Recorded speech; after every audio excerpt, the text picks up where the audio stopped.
Hello and welcome back inside the Park for May for podcast number 871. This is Todd. No, Todd, not now. AKA Negative Camera. You know why I've asked you here. You must convince the villagers that I'm harmless. That's all I really need you to do. Tonight, for your kind consideration, we're going to cover some Formula One news because there was some news, believe it or not. But before doing that, of course, I have to introduce my co-host. And that means I'm going all the way. It's cold here where I live. Really cold. And it's snowing. But it's also cold in our nation's capital and snowing. You know her, you love her, the lovely, the redoubtable Grace! Grace, how you doing? I'm doing pretty good, Todd. How are you doing? I'm all right. You know, I'm out there in my parka. I got, and if you hear dogs barking, this comes with the territory with 3 mini Aussies. But, with 3 dogs, there's a lot of going outside. And it's super cold. It's like, 6 below or whatever. It's cold. I guess I should, we let, because our cats are indoors, but we let them in the garage, right? And I guess I shouldn't complain too much. But because, they just like to stand in the door. They just like options, right? They don't actually want to go outside. It's cold. They just don't want you to close the door either. I'm like, in or out, I don't care. Make a decision. One way or another. I know. Yeah, it's cold. Pick something. It is cold. It's cold. Oh, man. Yeah. So another week in the off season, but the news keeps on going. Keeps on going in the off season. Thank you. You never know, right? This is right up there with Alonso's, silly season last year, right? Like we think it's going to be quiet. Yeah. Wrong. I know you longtime listeners know Grace and I have always, and every year we've always bemoaned the fact that there's no more Ferrari Vroom event because that was always so much fun. If you conjure up images of Bernie Eccleston on a sled with like drivers, Giancarlo Fisichella or whoever, awkward on like a toboggan, right? Like on a long sled together, right? Like where they have to hold on to each other, like it totally looks all awkward. And I know myself, so like good. I'm not as old as Bernie, and I'd be like, I'm gonna break something. That's what's gonna happen here, because anything like over 25, I'm gonna break something. Bernie, I'd be like, does he come bubble wrap? That guy's gonna break something, and I don't want to be responsible for that. Yeah, it's like here's Ross Braun frolicking in the snow, and here's Jean Todt, out having fun in a snowball fight. It's like it's just too good. Yeah, I don't but this year we've had a lot of news in the off season, so that's so it's all good then. Yeah. It's all good. 6 more shows to go. We can do this. Yes, exactly. Yeah, that's exactly right. Because as they make the season longer and longer, right? Like I know. Fewer of these we got to do. It's be 32 races and we have 4 weeks off, Oh my gosh. So anyway, let's jump in to the big news. The big news, as you may know, you may have heard that it was announced this week that Gene Haas has parted ways with Gunther Steiner as team boss. And you're, gosh, what happened? Oh, no, it all went wrong. It all went wrong, Grace. Is that new? Is that like a new Gunther Steiner? I love it. I think that's my new Gunther Steiner audio clip. Oh, no, it all went wrong. Right? It's good. Yeah, it's good. That's great. That's great. Yeah. Keep it. So it all went wrong. Apparently his contract was up for renewal, and Gene just, we just fixed the glitch, right? He didn't renew his new contract, leaving Gunther sad that he didn't have a chance to have a proper farewell to the team. No cake. And, they just sent him home. Yeah. No cake. No nothing, and so he was unhappy about that. He said it was over a phone call, and I'm thinking, oh man, Gunther, do you know how many drivers have been let go over phone calls and texts? That's true. That's the harsh world. That's no good. Like, I guess at least it was a phone call and it wasn't like an email or something, or like a, registered letter or something like, yeah, right. Please don't come back. Make sure you sign this so that I know you got the letter. Yeah. Maybe he just got a couple brown boxes by FedEx with all of his personal belongings and his, his pictures and stuff off his desk. Sorry about the plant. Yeah, sorry about it. Yeah. It's like just a pile of dirt now, right? Because it just got knocked over in shipping. Yeah, nobody watered it over the holiday break. Sorry, man. Oh, man. So he didn't renew the contract. In the end, Gene said that he was embarrassed of the team's performance in finishing last, while Gunther says that investment in the team in the right areas is what was holding them back. And when you see what Williams has done, he's kind of pointing at that, right? Well, we could be that. I could be like the Johnsons. We could do what they're doing, right? And then I got to here's some simple research, but I got to looking at it. All right, so let's just take a bigger look at this whole thing and figure out where they've placed in the World Constructors Championship since being in F1. And here's the crack research that Huxley and Atticus have drummed up for us, Grace. 10th this year, last place. Right. Preceded by an 8th, a 10th, a 9th, a 9th, a 5th, an 8th, and an 8th. Yeah. So you can see a pattern, and while no one was expecting them to be the elder one, you get the impression that they're becoming a Horcrux of sorts, with part of Gene's soul trapped inside. And let's face it, the idea of Gene wearing a diadem, that conjures up some pretty interesting images in and of itself. But the point here is that there's a pattern, right, of finishing last or close to, except for that 1 year and fifth, right? Almost last. So it's clear that Gene places a lot on their Ferrari relationship, and he said that as much. And I think I was reading between the lines here a little bit.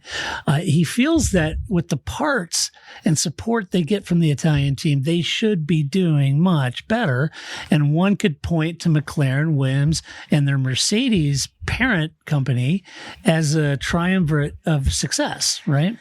So when you think of Mercedes, Grace, and they have a Mercedes, maybe a gearbox, Mercedes power unit, those kind of things, technology from Mercedes, and McLaren's made the best of it with their upgrades during last year, and they're doing really well and competing with Mercedes. You think of Williams with their engine supply now that James Vowell's over there. Now, granted, James has insider baseball because he knows how Mercedes are ran.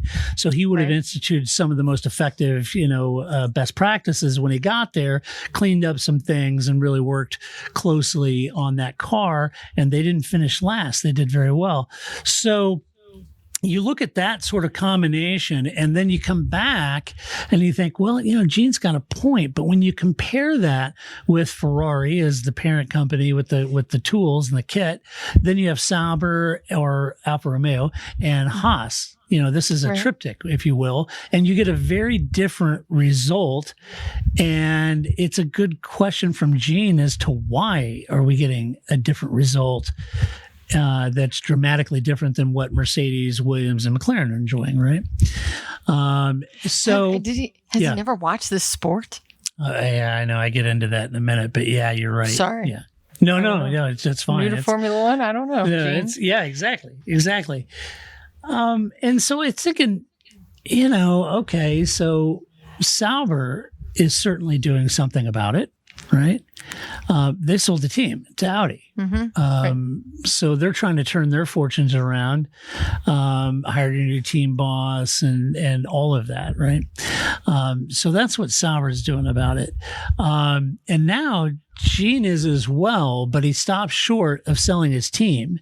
So one could infer, I guess, that the branding that he gets, the exposure that he gets from Formula One is still good for him and his Haas Corporation, I'm assuming. Why else would you continue to carry that kind of loss if it wasn't? Ferrari, Sauber selling to Audi or sold, and then you got Gene. I've read articles explaining what happened and more articles defending Gunther. But in the end, no matter how charismatic one is on Drive to Survive, results matter and results equal money, right? I mean, Yeah, go ahead. Mm-hmm. I was just going to say, because in some ways, like James Vowell, for example, is the opposite, right? Like he isn't the most he's an engineer, right? He isn't the most Steiner of personalities, but he's really doing something with that team, right? You have to be charismatic, but that's not really going to get you somewhere in this position, right? Right. That's only part of it. Right. And the results matter. They they equal money. So I've been advocating for a change for at least the last year, I think 2 years, despite my appreciation for Gunther. I like Gunther. I don't have any issues with him. He's a great guy. You don't fire the whole team though. You fire the coach. Look at Belichick, right? And that's what Williams, Mercedes, Sauber, and McLaren did, right? It changed the top, changed the way we're doing things. We're going to, they didn't go in and just fire all the team. It's key individuals, key executives to make a change. And I think that's what Gene's doing here. Gunther felt that, and I don't know that I disagree with this. Gunther felt that the team had outgrown their current facility. There was no room there, couldn't expand there. There was no investment in critical infrastructure, machine, equipment to actually do that, to compete at a higher level. And he wanted more investment for infrastructure. And to be fair, that's a similar refrain that we heard from James Vowles last year, right? Remember, he came in and said, this is a long-term project, going to take time for Williams to turn around. And right now we need some significant investment in the infrastructure, machines and equipment to fabricate and those kind of things. Remember that? Call this a coffee pot? This isn't going to work. Right. Right. Exactly. No, these coasters suck. And apparently, I don't know, but the races reported that apparently their facilities are if we watch Aston Martin's new facilities and you're like, whoa, look at how nice this is. They're the opposite, whatever that is. It's like barely a coffee pot and, and a fax machine in their facility. So I think that seems like a very valid point that, you can't have a building full of nothing and expect me just magically make you something here either, Gene. Yeah. It's an interesting thing because you watch the announcement, you watch the reaction to the announcement.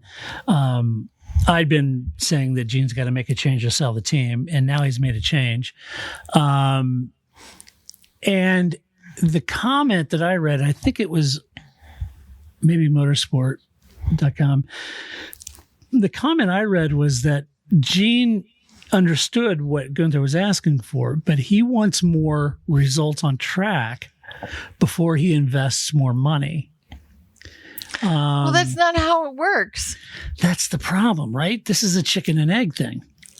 But not in Formula One. Maybe in IndyCar. Maybe there's other, maybe in stick and ball sports. I don't know, right? Maybe there's another place, but that's not how Formula One works. It's not to me, this sounds like he has a list that says hardware, software, wetware. Well, it's not the hardware and it's not the software, so it must be the wetware. It's more complicated than your 3 check boxes, Gene.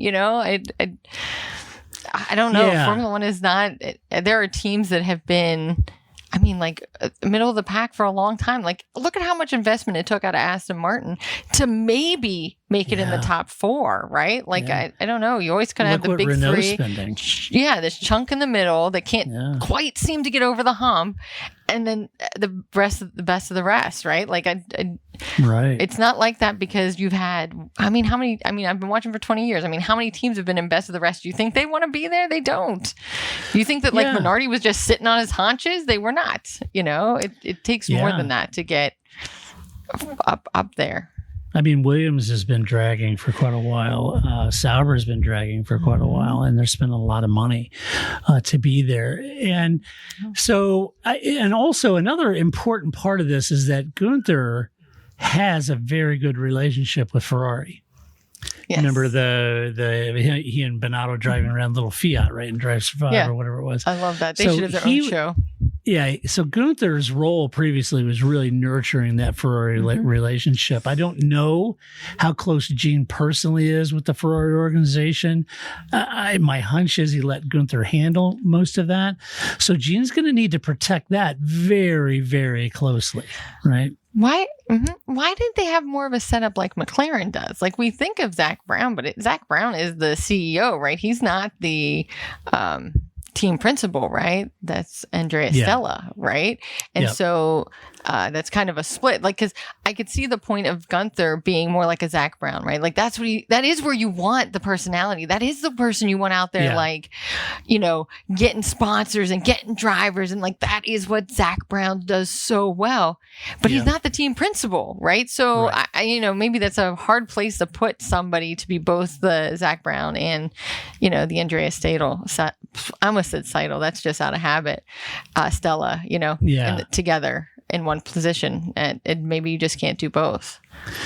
Yeah, it's a good point. Would Gunther have been better positioned as the Zach Brown of the team, right? And have a team boss like Io or whoever? Yeah. I don't know. And I don't know enough about necessarily the inner workings of the team like that, but it just seems like he did absolutely bring something to the team, and you are absolutely losing something by getting rid of Gunther Steiner. And as much as we mock the fact that it's like, oh, like Ricciardo, like, oh, we mock the fact that, oh, you're just Drive to Survive famous. No, that is money. Like, isn't that that's a sponsor's dream? Like, we talk about that all the time, right? Like that, what makes it, talent isn't enough, because you have to be able to George Russell your way through this with the sponsors, and so much of their time is spent pressing the flesh, not driving the car. So I don't know. I think maybe reorganizing, maybe Komatsu would be better as the team principal and you move Gunther to another place, but he clearly is just like, I don't know. And I don't know what Gene's interest is. Like, he seems very distant, like, here's a pile of money and I'll see you at the end of the year. Please make it successful. I'd like to be at least fifth. I don't, I don't know.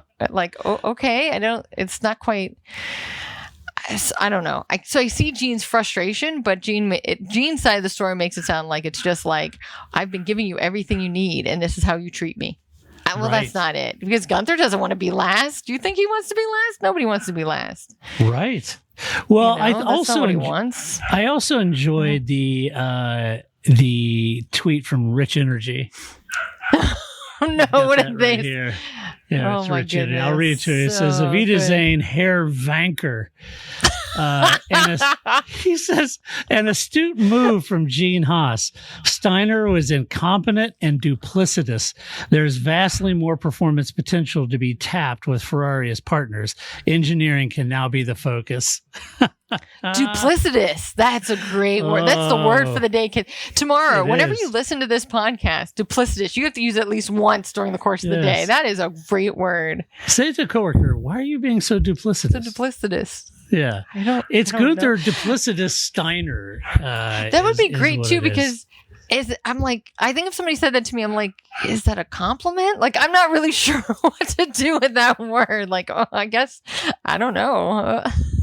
I know. Yeah. And as if the guy in charge of Rich Energy has any legs to stand on, right? Like, who are you, dude? Like, I think we've all thrown that baby out, right? I don't know. That's great. Exactly. It's rich coming from you, buddy. Yeah. So what do you think of, how do you see the Gunther thing and Gene? I don't think that okay. So, I see the point, right? You fire the coach, right? I get that. And that in this scenario, that's Gunther Steiner, but I also don't think it's quite the same as it is in stick and ball sports. Who's going to be I get it that Komatsu, but then somebody else has to, everybody has to fill forward, right? So, and Komatsu's been there as long as, Steiner is. So I don't know why that would be a change. Now, again, I don't know Steiner personally. I don't know Komatsu personally. So maybe it is a big change. Because I enjoyed, I think it was the first season of Drive to Survive. The whole thing was just the two of them back and forth at each other, that Gunther would come in and say, we're doing this. And you'd see Komatsu go, we are? Okay, I guess so. You're the boss. So it was always kind of to read his face. He was always like, I guess that's what we're doing today. So maybe it's just taken a while to get there, but I just think this is such a, I don't know. I just think that there's more going on here. And if Gene isn't going to sell the team to Andretti or whoever, this just seems like not enough of a change. And maybe, like you were saying, maybe damaging to your relationship with Ferrari if the glue in that relationship was Steiner. which seems to be the case, right? And so you've now totally blown that out of the water. And more that, like, I saw that, now I can't think of his name. DeResta? No, that's the race car driver. Anyway, was on loan to Haas. Like, there's a lot of the Ferrari personnel now that's going to go back to Ferrari because they're like, fine. It's not just, there's other movement, I guess is what I'm trying to say. The Ferrari's going to be like, oh, okay, we're going to take all of our toys back and have a nice day. Yeah. You may want to give Mercedes a call. Then he's replaced by Komatsu, as you said. Meet the new boss, nothing like the old boss, right? Komatsu, and I'm probably pronouncing that wrong, but he will now lead Haas into 2024 season. He was their trackside engineer and began his F1 career with a stint at BAR, BARF1, then Lotus/Renault, and even developed the infamous or famous, depending on what you think of it, F-Duct, which begat the glorious DRS. That's right. Ooh, thanks. So he did that. He was Romain Grosjean's engineer at Renault and then moved to Haas back in 2016 when Romain went over there. He followed him over there. He is a radical departure from the style of Gunther, and it remains to be seen how the team will adjust to that. But I will say that he has his work cut out for him because it's very late in the day to assume control of a team and a car that's primarily designed and being fabricated, right? And also, I got to thinking, Grace, about this whole situation, because their technical guy, Simone, was let go too, right? He's a designer. Yeah. And I got to thinking about this, and my collective, what I can remember anyway, as far as my history of F1, which goes a long way back, I said to myself, hey, self, we can throw a lot of stones at Haas and their design, and why aren't we going faster and blah, blah, blah, blah. They have the same power unit as Ferrari, so why aren't they performing at approximate levels of Ferrari, right? Same could be said of Sauber. Right. So I went back and I've always, since day one, had this nagging feeling about their relationship with Delara. Because I happen to know and remember that Delara is not necessarily a name dripping with Formula One success. So I went back this weekend and I thought, I'm going to look that up, make sure I'm right on that. They're the fabricator for IndyCar, F2, F3. They've got good success there, of course, when you're the fabricator for those series, but they don't have a strong result in F1 over the years and never really have had much success in winning races or titles. F1 is just a higher level, and I wonder if Haas is ever going to get a race-winning chassis designed from Delara. There just isn't a lot of history of success for the Italian company in Formula One. Maybe it's just a good stepping stone, right? Your first year in, this is a way to get, we don't give you customer cars, but you could do this, right? And it's a way to kind of get a leg up, right? Yeah.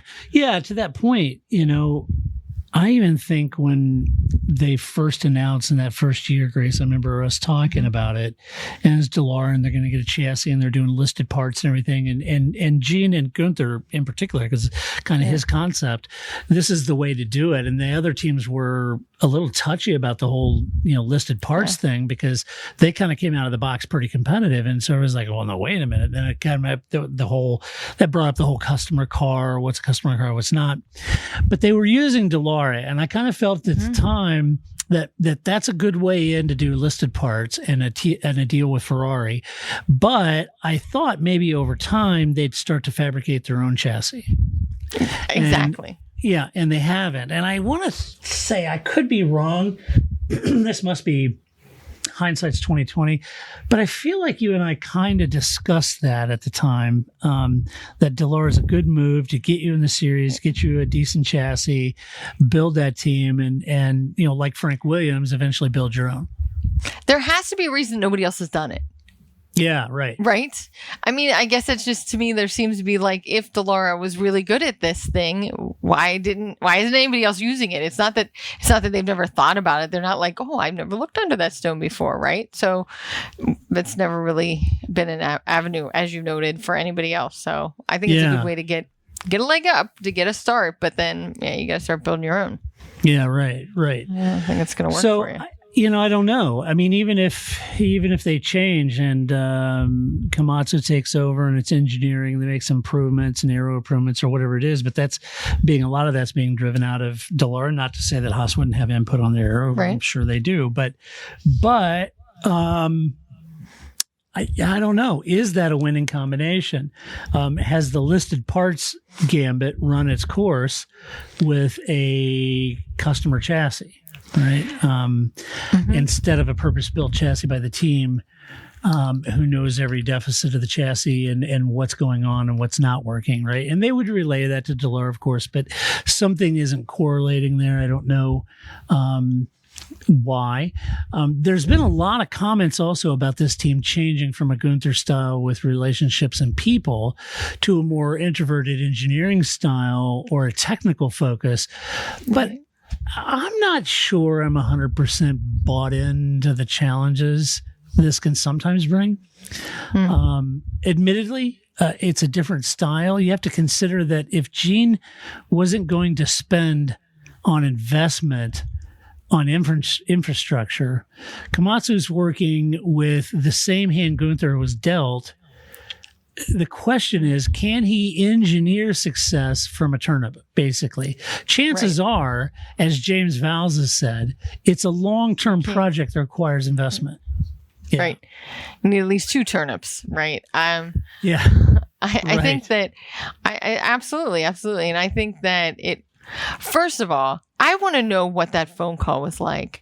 Who let Komatsu know? Did Gene call him first and then call Steiner? Did Steiner call? Like, I would have loved to have been a fly on the wall for that phone call, more than a fly on the wall for the, Gunther Steiner call, because I think I can imagine what the Gunther Steiner call was like, but I really want to know what was his reaction? What was Komatsu's reaction? Like, I guess, can I have some time to think about it? Can I say no? Like, I don't know. I just think that phone call would have been interesting. Yeah. Also, do yourselves some favor. There's a clip of an IndyCar event where somebody asked Romain Grosjean about Haas and, the Steiner result. And the eye roll he makes is like, I'm like, oh man, I just need that playing in like a meeting or something and that's how Grace feels about this. Cause he's just like, oh my God, those people. But of course, like, right, Komatsu's his guy. It was his race engineer. So he really just kind of like rolls his eyes and then talks about how much, he's really a big Komatsu fan. This is great. This is great for him. And I'm glad he's going to be in charge of Haas. But that whole body eye roll that he does speaks volumes. And, yeah, so it's great. I'll send it to you, Todd. People need to find this. It was. Yeah. I'm like, I saved a meme of it because that's for sure going to be used. Yeah. And also, maybe this is just the Madden curse because they put Gunther on the front of F1 Manager this year because it's him, Toto Wolff, and Christian Horner. So I don't know. Maybe the Madden curse is a real thing in Formula One too. So maybe watch out. Whoever gets put on there next year. I mean, Haas has been in P5 at some point. And so I was thinking about this. Well, I'll invest, it's, you start producing some results and I'll invest. Yeah. There's companies I've worked for that are like that and say, hey, we got this idea. Okay, well, go out and sell a bunch of them. And if you can sell a bunch of them, then we might invest in it, we'll talk. And look, I do have deference. Not everybody has an appetite in investing ahead of revenue. And fair enough. I get it. Sure. But then it made me wonder, well, you've been in P5, but for that kind of comment, what are the KPIs that Gene's looking at before spending? It's a chicken and egg situation, as I'm sure Gunther explained. But even if Gene had invested, to be fair, I'm also not 100% convinced that Gunther was the guy who could have made the most, brought the team back to P5 or better with that increased investment. I'm not sure that would have happened, right? It's complicated, always. Yeah, it is. Or anybody would do it, right? Otherwise, we'd all be able to do this. Yeah, but it makes you wonder, what are the KPIs then? So what does that mean? Mm-hmm. What does Komatsu have to target in order to get the investment that surely he's aware that the team needs? He and Gunther would have talked about it ad nauseum. All the time, right? I don't know. He's just like, it's not drive to survive. It's just survive to survive now. Yeah, right. Right? Like every week, let's just hope this isn't the week that Gene just decides he's had enough. It should have been send a voicemail to survive. Oh, something. Better call Gene. I still think that should be a show idea. Yeah. So Komatsu is going to have to do more with the same or less. And there aren't many who have or can do that. I mean, I think of it's hard names that pop up. James Vowles obviously is doing that. Ottmar and Fernley over at Force India combo. They did it. Pat Simmons did it. Gary Anderson done it. Adrian Newey, Ross Braun, Rory Byrne. Just a few names that jumped to my mind about doing, a They're lot. All big hitters, right? Yeah.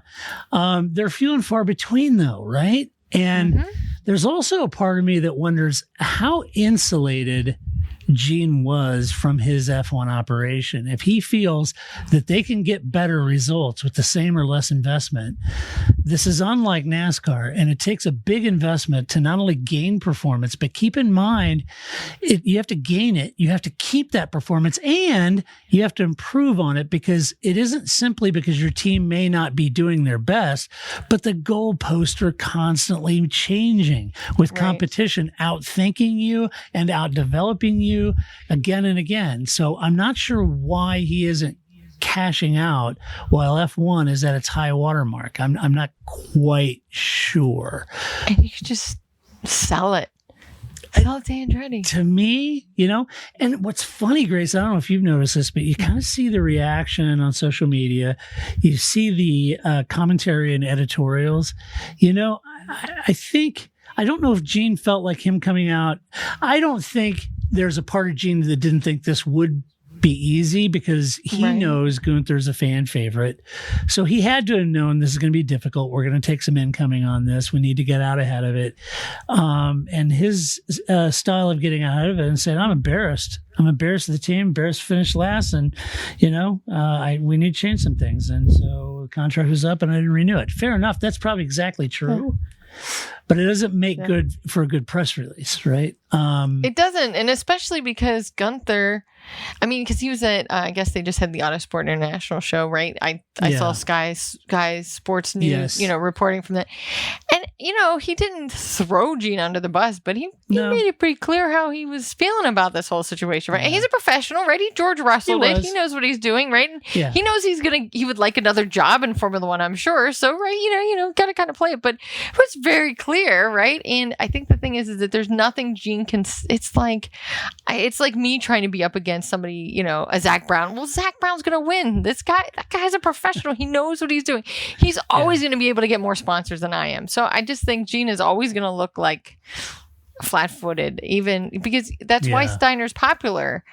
It's not just drive to survive. I think that's made him more popular, but I think we would all be like, oh, Steiner, I think we had I don't know, affinity is the wrong word, but he's the guy you always wanted in the press conference or something. He was always the guy that's going to, come on now, Christian, is that really what you think? He's always that guy. And, Yeah, he's always joking around and it's like Fred Vasseur, right? He's a personality. Right. I don't need Drive to Survive to tell me that, right? I watch this sport. I kind of feel like, watch this space. I could see him popping up on Sky Sports as a common part of their commentary crew. Would be great. That would be wouldn't it? Because somebody's going to nab him just to suck up, to hoover up all of that Drive Survive fame out of him, right? And he's got a lot of people love him because of DTS, and so you could see Sky jumping in there and picking him up. I don't know how he would do on a mic commenting on the Formula One. Would be interesting, but maybe run him on a delay and put him on a delay. That might be good. It can't be worse than Danica Patrick, so let's go for it. Yeah, right. Yeah, they've got a few on that crew that, I'd be willing to roll the dice with Gunther. It's not necessarily her fault. I think they really have set her up to fail, but it has to be better than that. So, yeah. Okay. Enough on the Haas. Let us know what you guys think about the Haas situation. I'm intrigued by what you think. I feel like it'll just be interesting to see where Gunther lands. I also am intrigued that he chose Komatsu. Well, not because Komatsu doesn't deserve it. Not a smart guy. I don't know a whole lot about IO, but it is also interesting that you had Ottmar out there and you had Alan Permain out there, right? That you could have picked who are two pretty seasoned veterans. And Ottmar has a long history of doing well with very little, right? Yeah, but it's also 6 weeks until testing. Yeah. I think that's and maybe Ottmar's learned his lesson. I don't know. Like, I think that's a pretty tall order. I think if you're going to wait till this late, assuming it was a surprise, right? There was no like, hey, at the end of the season, we're going to kind of like push Gunther out. And so Komatsu take some notes, right? Or something like there was no plan that we know of. So I think it would be hard to bring in Alan Permain or, any name that's a professional, not that they couldn't do it, but 6 weeks is a tall order. It is. And for continuity's sake, probably just, promoting Komatsu was a right decision. Maybe So maybe I would think like 2015, or 2015. What world am I living in? 2025, maybe with 2026, right? Like maybe then bringing in somebody new when you have a little bit more time. So maybe this is just a Band-Aid year. I don't know. Maybe it's just a test. Maybe if Komatsu does great and gets him into fifth, then he's the guy. Good luck. All right. In other Formula One news, I've labeled this one "Hold My Beer." Nice. The Spanish beer brand Estrella Galicia, I'm probably pronouncing that wrong, but apologies. They've left Ferrari after 3 years and they're returning to McLaren. Now, this is a good move by Zach Brown, and it's what he's awesome at, as you've previously alluded to a couple times. It's interesting because the brand has been associated with Carlos Sainz since his GP3 days in 2013. So this is quite the departure, unless they know something we don't. No, I don't see that happening. Just saying. But apparently Ferrari made it clear that they wouldn't be staying as it inked a deal with the parent company of Pironi. And now Pironi is leaving Aston Martin to join Ferrari. Right. It's non-alcoholic. I don't know why it's such a thing now, but I don't know, whatever. Now, if I'm honest, I don't really care about this story unless Chimay, Westmalle, or West Vleteren was to join a team, then I'm all in. I'm thinking, come on, that would be great. Belgium.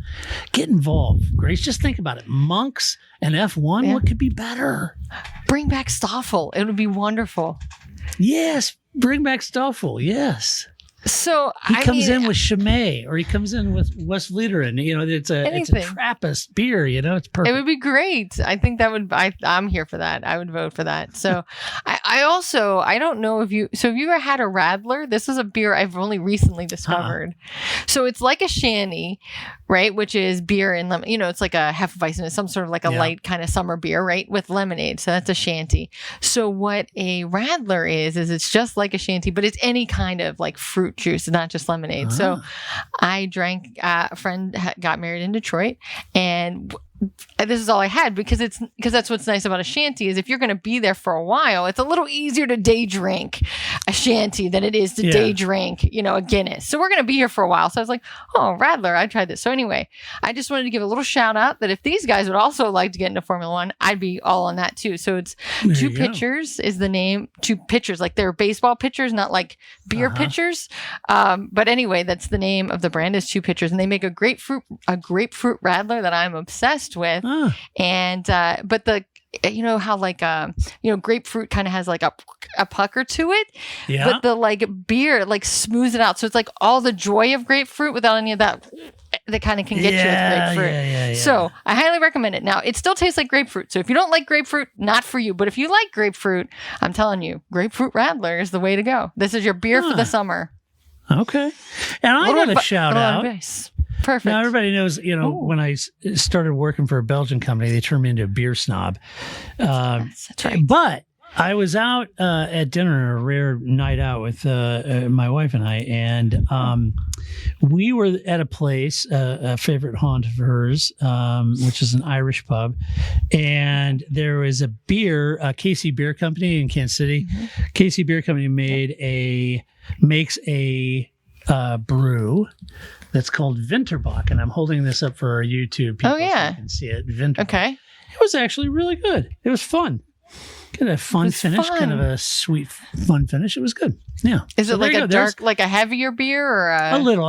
Yeah, a little bit. Kind of good winter. Yeah. Okay. So there you go. There are your beer recommendations. We got you covered. So you got something. If you like beer, you may have got nothing else from the show, but you got some recs. So there you go. Westmalle, Chimay, Westfleteren, Winterbach by Casey Beer, and Radler. Got it. Yeah, check out the Radlers. Right. I'm telling you, I'm obsessed now. It's good. All right, and finally, in our other chunk of news before we get to Alvin's Cats, is an AI spokesperson or a spokeswoman. In this case, Mahindra Racing was forced to axe their AI-generated social media influencer called Ava due to backlash on social media platforms. However, the project was left DOA with fans criticizing the plan en masse on social media. Many were frustrated that the team had chosen to invent a person to promote the team rather than hiring somebody real. Others were very upset that they had made it a woman. While this is the team that's been, publicly championing more women in motorsport and hiring more drivers and more women at the team. And they've been very vocal about that. And yet they go out and make a fake AI woman to be the spokesperson. Others felt the team talk about championing women in motorsport, but then to create that was a real affront. Mahindra team principal Frederick Bertrand failed to apologize to fans, but did confirm that they have discontinued the program, saying nurturing diversity, inclusion, and innovation is at the heart of Mahindra Racing. Our AI influencer program was designed with this innovation in mind. Your comments hold tremendous value. We have listened, understood, and decided to discontinue the project. Now, having said all that, go ahead, Grace. Insert Roman Grosjean eye roll right here. Eye roll. Yeah. Sure. We're not going to apologize, but we recognize. Clearly, I don't know why you didn't see this. Why did you have to put this out there to see this coming? Really, nobody mentioned this, so that's never the case. Somebody mentioned it, and you ignored it, and then everybody else said, and they went. I tried to tell you that this is going to fall in your face. Why would you do this? Why was this a good idea? Yeah, it makes you wonder when they ran all the SWOT analysis and decision matrix, what happened there. In full disclosure, I am a person that works in the tech industry. I just got back from CES, the Consumer Electronics Show, where Did you bring me that Bugatti? Because that Bugatti was pretty sweet. Wasn't that nice? And they had the F1 safety car out there. Yeah. That was nice. They had Max Verstappen's steering wheel over at the Siemens booth. That was nice. There's a lot of nice stuff out there, Grace. Yeah. I'm just saying. Yeah. I thought gifts they had these like half eggshell chairs that you sit in, and it completely envelops your body, and they tilt back, and you're like laying in there, and it totally massages and warms. I thought you and Flip need those. That sounds nice. You and Flip could just sit there, tilt those babies back. You could game, watch TV. Meetings would be so much better. What was that? I'm sorry. You could podcast from that thing. You'd be over there completely out. You'd be out. That would be it. Grace. Nope. Yeah. Nope. Gone. I'm sitting in my eggshell chair. Yeah. So I'm in this industry, and AI was the top subject of the entire show. And so I'm very interested in this for many reasons, apart from the argument of hiring a person or creating one. No mystery that AI is now managing many of the call centers for large corporations where people once existed, right? Mm-hmm. It's taken over big chunks of industry like that. Yeah. What I did see at CES, I could go another 45 minutes and give you guys a debrief of the show. But what it is, but speaking specifically on AI was everywhere. But because that, I would say that there was some AI that was effective and very impactful in its inclusion in certain products. And then there was a whole bunch of AI that was Me Too and bordering on ridiculous. It wasn't really AI per se. I mean, yes, but not really. What is it really gaining? Is it like, anyway, like social media went through that? Like, yeah, everything was social. Like, I remember when people, would say, well, why don't we do a survey over Facebook? Yeah. And you want it to be representative of who? People who use Facebook, right? Like, Right. this is not a way to capture a representative sample of people, right? And so, but it was always that, well, we got to do Facebook, right? Like, so I should have said MySpace. That would have been even funnier. But I think that Hi, Tom. hey, so I think that sometimes people just that becomes the like.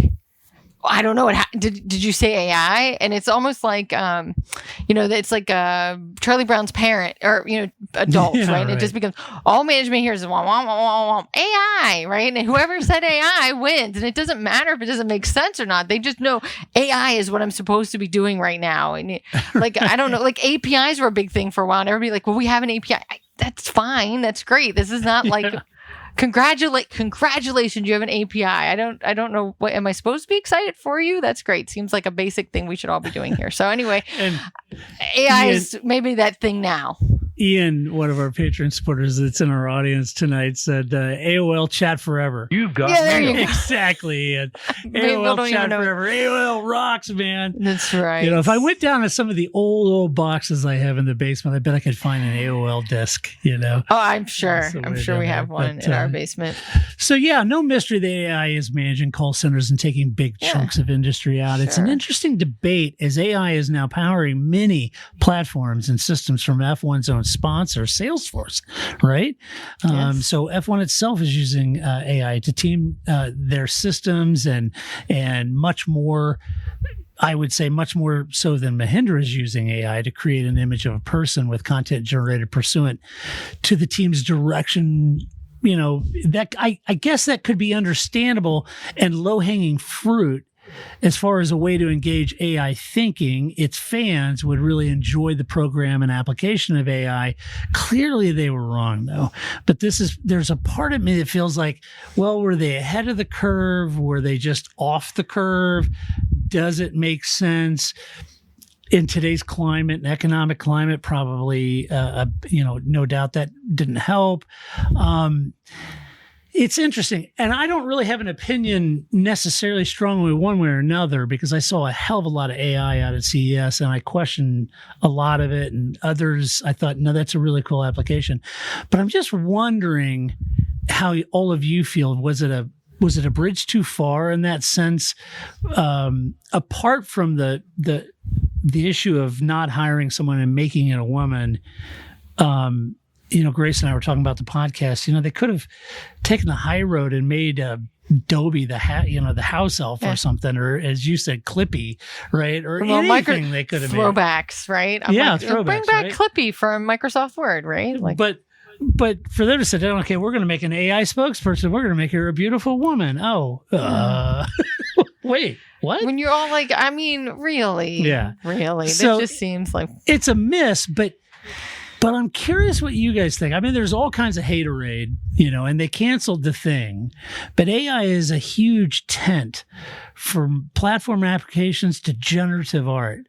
And I'm curious of where you guys stand. And what do you think? It was a bad move, but was it a bad move to try to engage AI in this portion of motorsport, as far as their, a way to do this? I kind of feel like in a lot of ways they could use AI for their racing systems and not creating a generated image of a female and then going into GPT.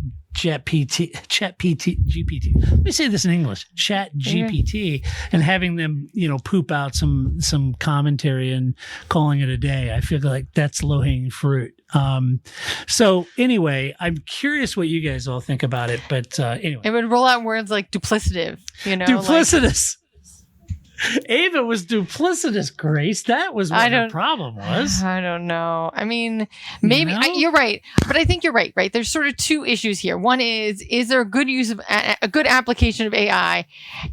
And why was it a person? Why was it a woman? Like these are there is some like I can see this discussion having like two different points here because I think a lot of us agree like your execution perhaps wasn't great, but maybe the idea was good. I don't know. And your execution was not great. Yes, agreed.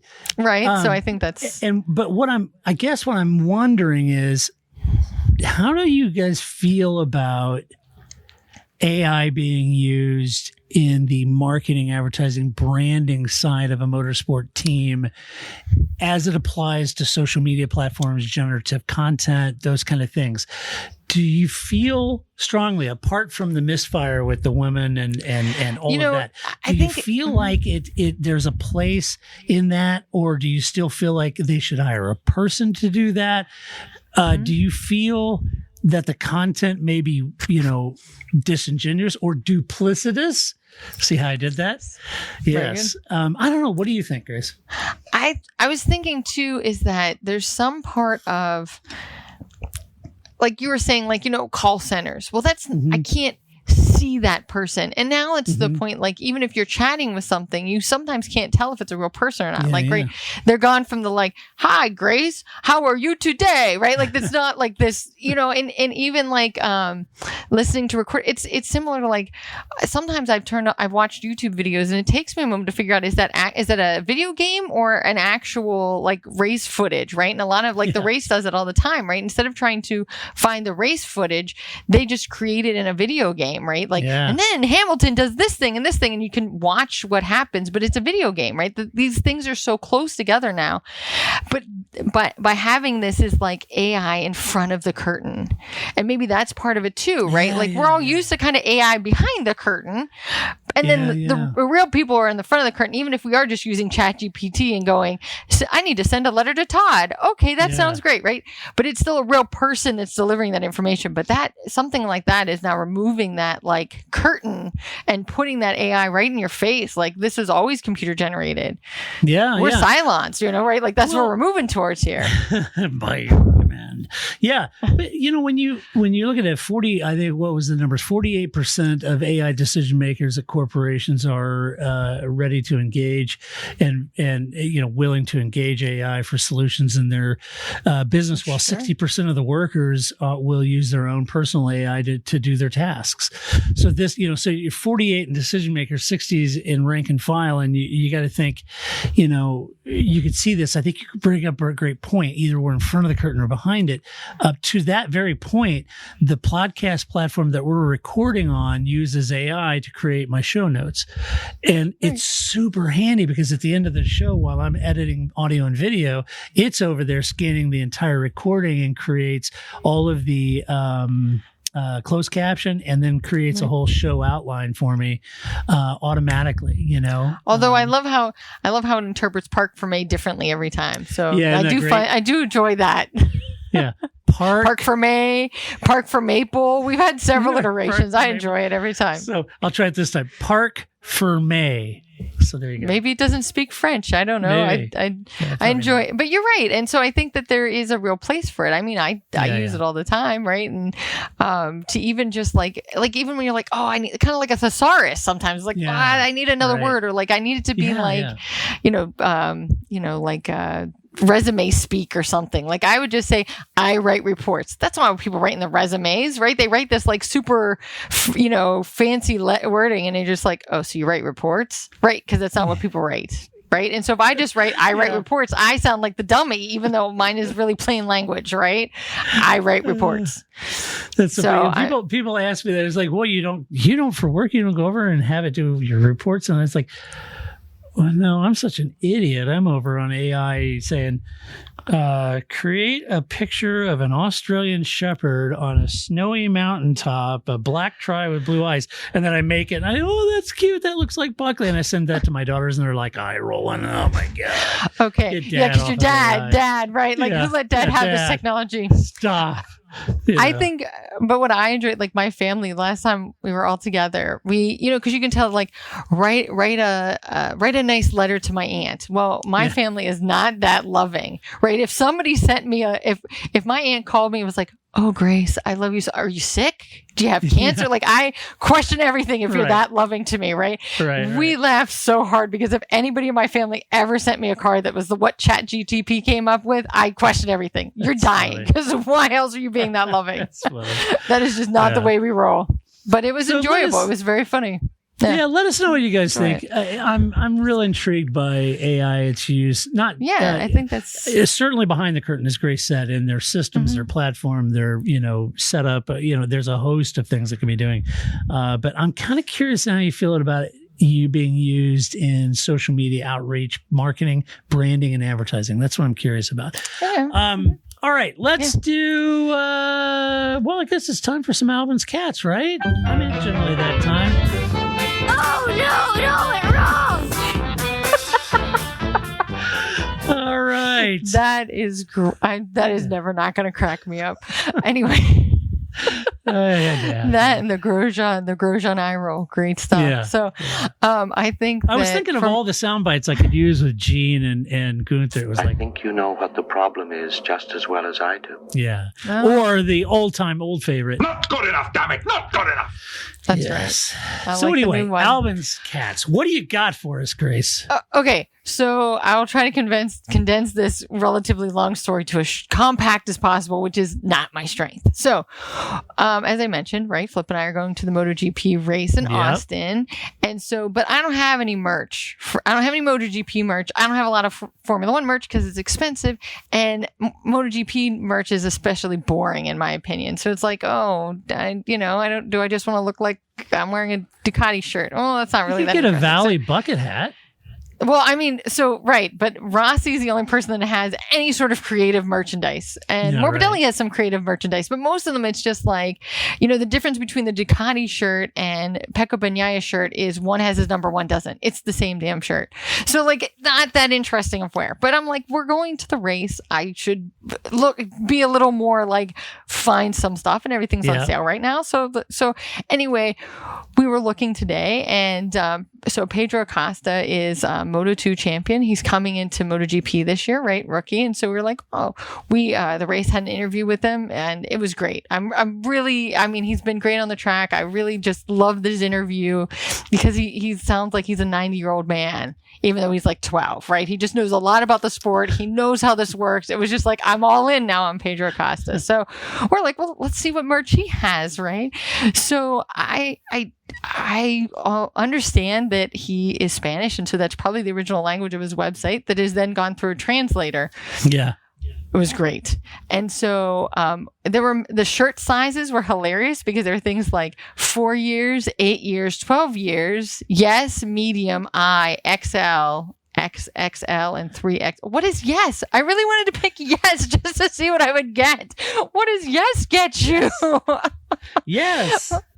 And what if I'm like, I assume it's a 4 year, 8 year, 12 year kids shirts. What if I'm 7 years old? What shirt do I get? Right. Like and then of course the I, which we figured out is actually an L, but I's and L's, if it's a lowercase L looks like an I, right? But I was like, is that my intermediate wear? Like in case I don't know what the weather's going to be, I get my I shirt out. I don't know. So that was great.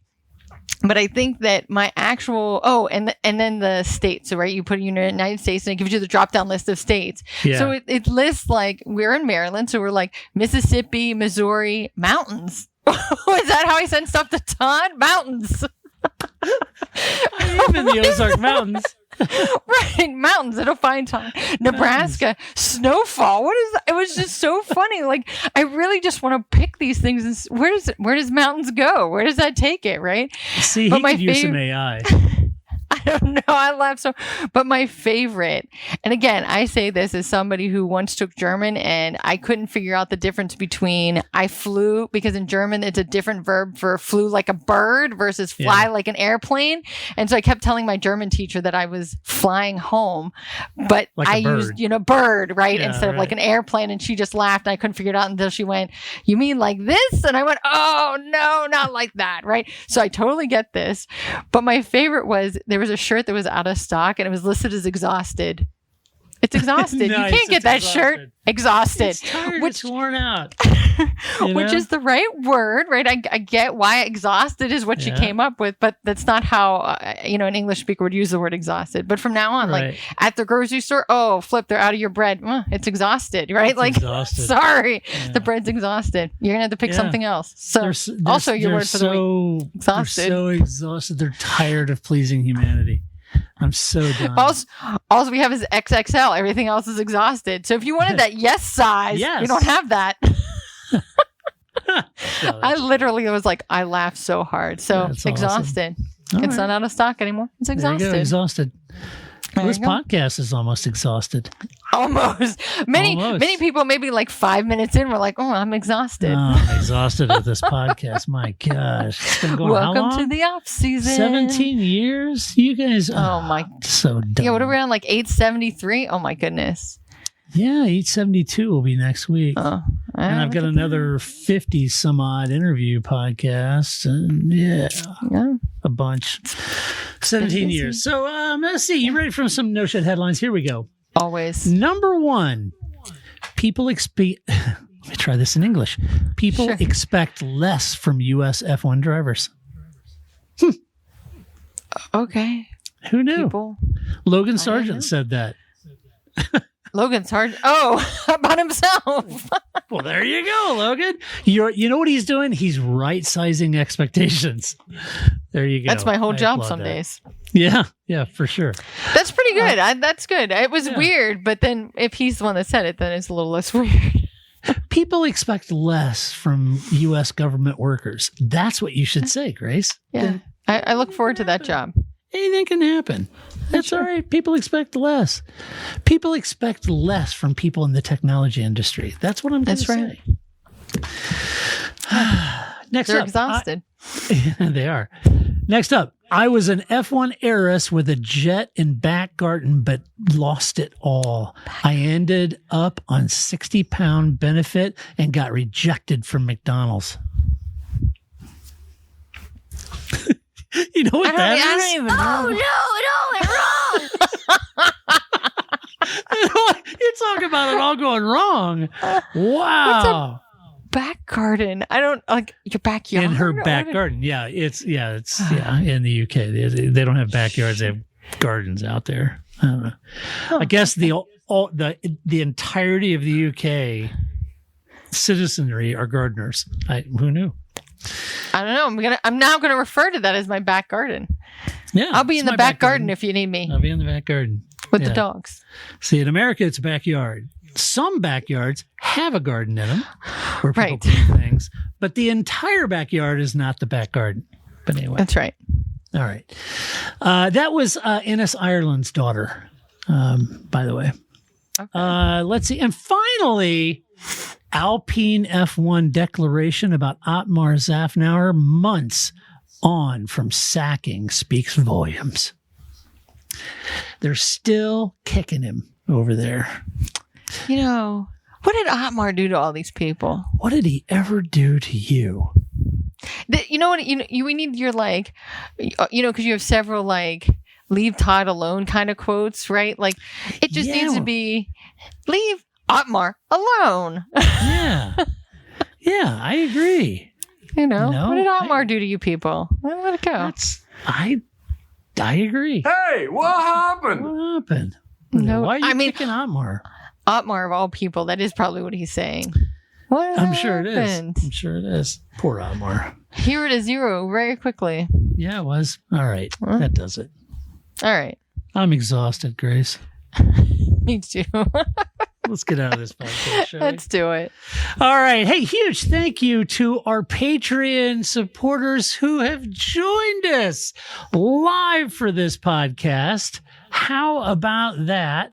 Pretty We've great. got some wonderful Patreon supporters. You guys are the best, and it's always great reading your commentary. I love when everybody joins and we're recording, and I keep an eye on the chat and your guys' interaction with comments and thoughts that we say, and that it prompts you, and you guys have some great comments and thoughts. So love that.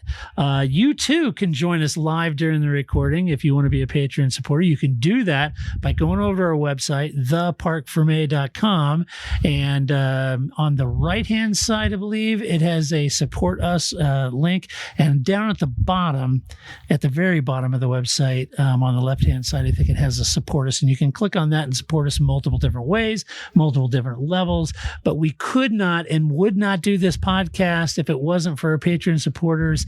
And love this is one thing. It's had its issues. This is one thing I do love about this platform, is that our Patreon supporters can join us during the live recording of this, interact with us, ask questions, and apologies if we didn't get to your questions, but anyway, it's great to have you guys here. If you like the podcast, go over to iTunes or your favorite podcast player and give us a good review. Show us some love over there. If you're watching this on YouTube, do me a huge favor. Hit the like and subscribe and the bell icon. It really helps us out. And we have a lot of people who comment, which is great on the YouTube videos. And it's great to have you here. But do us a favor and subscribe. That helps us out, and we'd really appreciate it. Until next week, when we come back to do it all over again and find out what other fallout has happened. Are there more head cutting? Is Gunther going to do something crazy? Who knows what's going to happen, but we'll find out. It'll all happen tomorrow because we recorded It'll today. all happen. Yeah. It seems like every time we record a podcast, whatever we've talked about happens on the Tuesday. Inevitable. It happens every time. Yep. So anyway, until next week when we come back to do it all over again, this is Todd, a.k.a. Negative Camera, saying so long, Grace. That's See it, you next man. week. Game over, man. Game over. I don't feel I've got to prove at all. I don't really want to prove anything. I started as an amateur with no idea or no intention of becoming world champion. I was curious to find out what it was like to drive a car fast, to drive on a certain circuit, to drive a certain type of car.